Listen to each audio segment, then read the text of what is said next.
আসসালামু আলাইকুম। সবাইকে স্বাগত জানাচ্ছি আজকে নতুন আরেকটি রেসিপি দেখার জন্য। আজকে আপনাদের সাথে শেয়ার করব জেলাটিন কিংবা আগার আগার পাউডার ছাড়াই কমলার জেলি তৈরি করার রেসিপি। এর আগে আমি আপনাদের সাথে একটি কমলার জেলি তৈরি রেসিপি শেয়ার করেছিলাম। সেই রেসিপিতে আমি জেলাটিন ব্যবহার করেছিলাম, তো অনেক বেশি কমেন্ট ছিল জেলাটিন ছাড়া কমলার জেলি হয় কিনা কিংবা জেলাটিনের পরিবর্তে কি দেওয়া যায়। তো আমি আজকে আপনাদের সাথে জেলাটিন কিংবা আগার আগার পাউডার ছাড়াই এই কমলার জেলিটা তৈরি করে দেখাবো। আর এই জেলিটা কিন্তু খেতে অসম্ভব মজার হয়। আপনারা পুরো রেসিপিটি দেখবেন, আশা করি আপনাদের কাছে এই রেসিপিটি ভালো লাগবে। তো চলুন দেখে নেই এই কমলার জেলি তৈরি করতে কি কি লাগছে। আমি এখানে 1 কেজির চেয়ে কিছুটা বেশি পরিমাণে কমলা নিয়েছি। এই জেলিটাতে আপনারা একটু বেশি পরিমাণে কমলাটা নেবেন। তো এখানে আমি 7 পিস কমলা নিয়েছি। তারপর কমলার খোসাটা ছাড়িয়ে নিচ্ছি। সবগুলো কমলার খোসা ছাড়িয়ে নেওয়ার পর কমলার কোয়ার উপরে যে সাদা আবরণটা সেটা ফেলে দিব। তারপর কমলার কোয়ার ভিতর থেকে বিচিগুলো ফেলে দিতে হবে। খেয়াল রাখতে হবে একটা বিচিও যেন ভুলেও না থেকে যায়। যদি 1-2টা বিচি থেকে যায় তাহলে কিন্তু পুরো জেলিটাই তিতা হয়ে যায়। অনেকেই কমেন্ট করেছিলেন যে কমলার জেলি বানানোর পর তিতা হয়ে যায় কেন। এই কারণে কিন্তু তিতা হয়ে যায়। একটা যদি বা 2টা যদি দেখা যায় বিচি থেকে যায় কোয়ার ভিতরে তাহলে তিতা হয়ে যায় পুরো জেলিটাই। তো এইভাবে আমি মোটা খোসাটাও ফেলে দিয়েছি।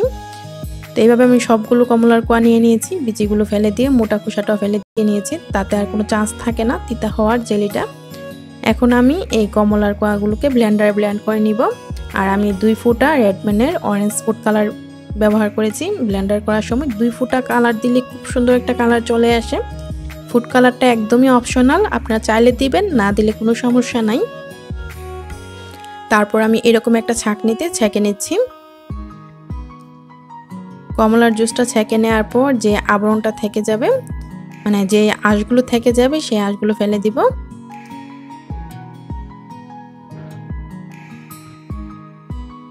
ছেঁকে নেওয়ার পর এই আঁশগুলো রয়েছে, তো এই আঁশগুলো আমি ফেলে দিচ্ছি। আর এখানে প্রায় 3 কাপ হয়েছে কমলার জুস। এই যে দেখুন কালারটা দেওয়ার কারণে খুব সুন্দর একটা কালার এসেছে। তো কালারটা একদমই অপশনাল। তারপর আমি এখানে চুলায় একটা প্যান বসিয়ে দিয়ে দিলাম এখানে 1 কাপ চিনি আর দিয়ে দিচ্ছি 4 টেবিল চামচ চিনি। মানে এখানে 1 কাপ চিনি দেওয়ার পর আরও 4 টেবিল চামচ চিনি দিয়েছি আর কি। তারপর এখানে 1 কাপ পানি দিয়ে দিলাম। তারপর আমি নেড়ে দিচ্ছি আর চুলার আঁচটা এই পর্যায়ে ফুল আঁচে রেখেছি, অপেক্ষা করছি বলক আসা পর্যন্ত। কিছুক্ষণ পর যখন ঠিক এরকম টকবগিয়ে বলক চলে আসবে চুলার আঁচটা মিডিয়াম আঁচে করে দিতে হবে। আর এই চিনি শিরাটা দেখছি আঠালো হয়েছে কিনা। যখন একটু আঠালো হয়ে আসবে তখন কমলার জুসটা এখানে অ্যাড করতে হবে।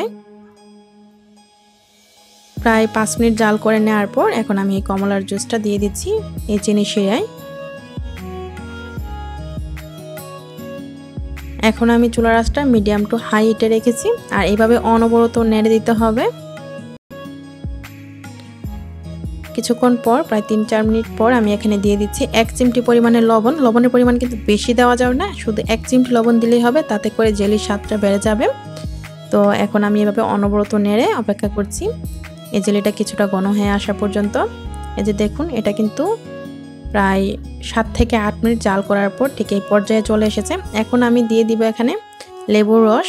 তো আমি এখানে ছোট সাইজের একটি লেবু নিয়েছি আর এই লেবুটা থেকে 1 টেবিল চামচের মতো রস হয়েছে। তো এই 1 টেবিল চামচ রস আমি এই জেলিটাতে ব্যবহার করছি। এই লেবুর রসটা দেওয়ার কারণে এই জেলিটা অনেকদিন পর্যন্ত ভালো থাকবে, নষ্ট হবে না। তো আমি আজকে আর কোনো ধরনের প্রিজারভেটিভ ব্যবহার করছি না কিংবা ভিনেগার ব্যবহার করছি না, শুধু এই লেবুর রসটা দিয়ে দিলাম, তাতে করে এই জেলিটা অনেকদিন ভালো থাকবে।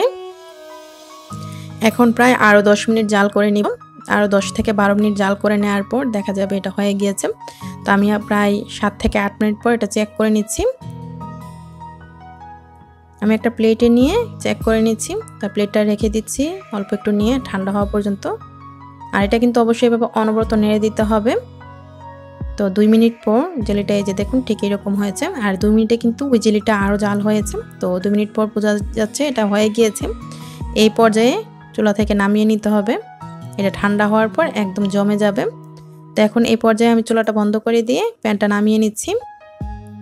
এই যে দেখুন, আর এটা সাথে সাথে যদি কোনো কাচের পাত্রে ডালা হয় তাহলে অনেক সময় দেখা যায় কাচের পাত্রটা ফেটে যেতে পারে। তাই এরকম করে নেড়ে আমি 2 মিনিটের মতো মানে ঠান্ডা করে নিচ্ছি, মানে একদম ঠান্ডা না, মিডিয়াম ঠান্ডা আর কি। যাই হোক, তারপর আমি এখানে এরকম কাচের গ্লাসের মধ্যে ঢেলে নিচ্ছি। আপনারা যে কোনো জারে নিয়ে নিতে পারেন। তো অবশ্যই আপনারা যদি সংরক্ষণ করতে চান তাহলে কাচের কোনো পাত্রে রেখে সংরক্ষণ করবেন। তো এইভাবে আমি এখানে 4টি গ্লাসের মধ্যে নিয়ে নিচ্ছি। এখন আমি এই কমলার জেলিটাকে ঠান্ডা হওয়া পর্যন্ত অপেক্ষা করব ঘন্টাখানিক। ঘন্টাখানিক অপেক্ষা করার পর আপনাদেরকে দেখাচ্ছি কি অবস্থা হয়।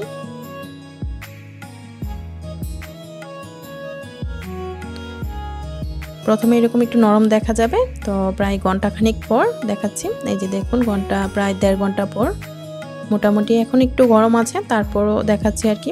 তো এই যে দেখুন, এটা এভাবে উল্টালেও কিন্তু জেলিটা পড়ছে না, কিন্তু জেলিটা কিন্তু একটু নরমই দেখা যাচ্ছে। এই জেলিটা এরকমই হবে। এই জেলিটা কিন্তু জেলাটিন দিয়ে কিংবা আগার আগার পাউডার দিয়ে জেলিটা করলে যেরকম একটু শক্ত হয় তেমন হবে না, কিন্তু এটা এরকম হবে। আপনাদেরকে আমি কেটেও দেখাচ্ছি আর একটা পাউরুটিতে লাগিয়ে দেখাচ্ছি। এই জেলিটা খেতে এতটাই মজার, এটা খালি এমনিতে খাওয়া যায়, এমনিতে অনেক বেশি ভালো লাগে খেতে, আর পাউরুটির সাথে হলে তো কোনো কথাই নাই। এই যে দেখুন, জেলাটিন কিংবা আগার আগার পাউডার দিয়ে কমলার জেলিটা তৈরি করলে এতটা মজার হয় না, আমার কাছে মনে হয়েছে আর কি। তো আমি বুঝলাম যে জেলাটিন কিংবা আগার আগার পাউডার ছাড়াই এইভাবে এই কমলার জেলিটা তৈরি করলে বেশি মজার হয়। অবশ্যই তৈরি করবেন আর আপনাদের বাচ্চাদেরকে খাওয়াবেন, বাচ্চারা তো অনেক বেশি পছন্দ করবে এই কমলার জেলিটি। আশা করি আমার আজকের রেসিপিটি আগের রেসিপিটির মতো আপনাদের কাছে অবশ্যই ভালো লাগবে। রেসিপিটি যদি ভালো লাগে লাইক, কমেন্ট, শেয়ার দিয়ে সাথেই থাকবেন।